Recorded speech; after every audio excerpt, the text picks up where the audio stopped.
With Democrats and Republicans battling for control of the Senate in 2020, Georgia is shaping up to be a key state that could play a big role in which party will ultimately control the chamber. 2 seats are up for grabs in November. Both are held currently by Republicans. Incumbent Senator David Perdue, who's seeking a second term, is going against Democrat Jon Ossoff. Meanwhile, the state's junior senator, Kelly Loeffler, is facing multiple challengers in a special election. For more, I want to bring in Greg Bluestein. He's a political reporter at the Atlanta Journal-Constitution. Greg, great to have you with us. Thanks for having me. Can you go ahead and tell us a little bit more about Senator Perdue's challenger? Let's start there. What's his background and some of the issues that his campaign is focused on?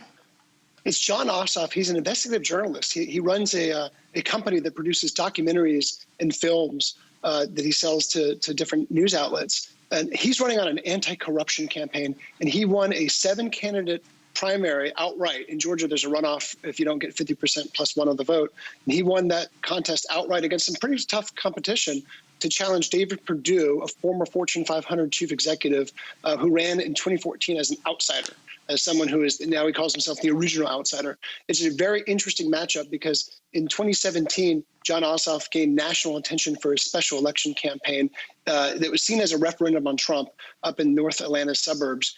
He raised $30 million, about $30 million for that race. Still lost it by about 4 points to Karen Handel, but gained a lot of name recognition and goodwill among Democrats in that contest. So it's a battle of contrasts between a former chief executive of a Fortune 500 company and a younger 32-year-old candidate who's promising to fight corruption in Washington. And handicap it for us. Usually the incumbent senator has more or less a cakewalk back to Washington. In this case, can you tell us anything about the polls there? Yeah, it's a very different time in Georgia.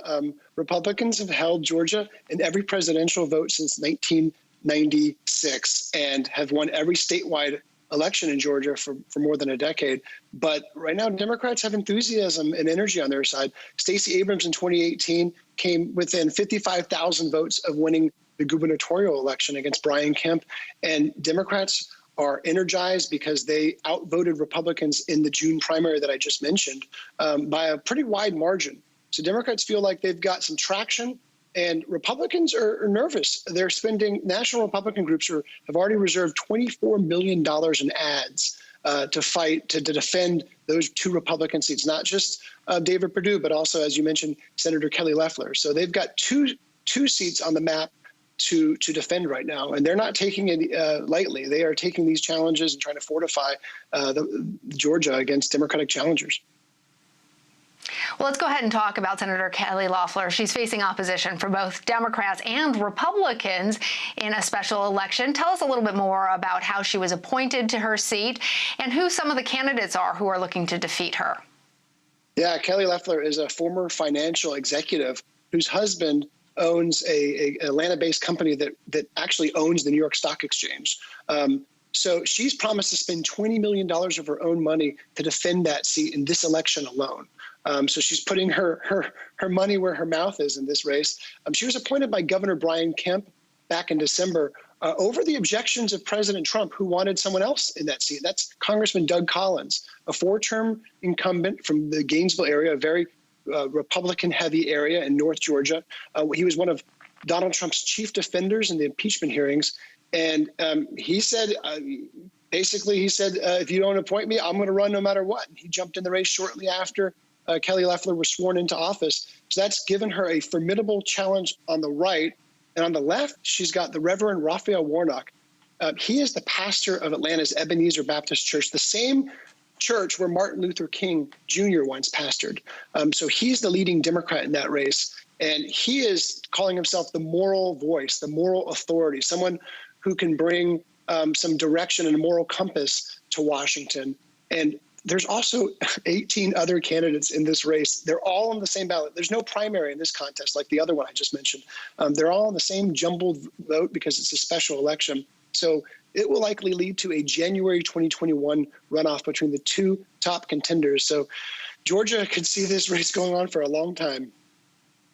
Well, when you have a big race like that, you always wonder about about the two Republicans in this case, Collins and Leffler, splitting the conservative vote, and a Democrat potentially being able to claim that typically very red seat. How possible does that look for you? Yeah, I mean, Reverend Warnock, who has the backing of Stacey Abrams, he has the backing of the National Democratic Senate Democratic political arm. So he's got a lot of national and state figures on his side. But still, there are other Democrats in this race, including Matt Lieberman. He's the son of Joe Lieberman, the former VP candidate, and Ed Tarver, a former federal prosecutor. So both of them are running as Democrats. And in the polls, at least, Matt Lieberman is at double digits in some of the polls. So that will make it very hard for someone like Reverend Warnock to come in and get a majority of the vote. And I talked to Lieberman this week, and he still has no plans to drop out of the race. He's gunning for the same thing that Reverend Warnock is, which is a likely spot in a runoff. All right. Well, one last question for you, Greg. Georgia is one of many states that is now seeing a rise in new coronavirus cases. Governor Brian Kemp has not made masks mandatory, though he has encouraged people to wear them in Georgia. But a number of local leaders are enforcing their own mask orders, including Atlanta Mayor Keisha Lance Bottoms, who recently tested positive for COVID-19 herself. She's called the governor irresponsible on the issue. How are Georgians feeling about masks and how the governor's been handling the pandemic? Yeah, there's a real partisan and polarizing split here over the issue of masks. Because as you mentioned, the governor is only encouraging the use of masks, not mandating them. He actually signed a statewide order that said local governments can't go beyond that. They cannot take any more stringent steps than he is. So technically, local governments aren't allowed to mandate masks yet. Several of them, including the Atlanta Mayor Keisha Lance Bottoms, a potential VP nominee herself, went ahead yesterday and did so. The city of Savannah, the city of Athens, the suburb of East Point, all of them have done that as well. And the governor today, his office said that those mandates are unenforceable.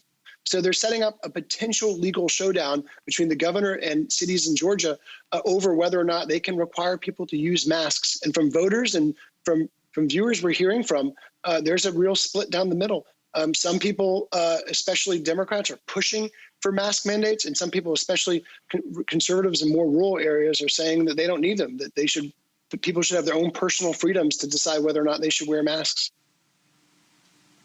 All right, Greg Bluestein, always a pleasure to talk to you. Thank you. Thanks for having me.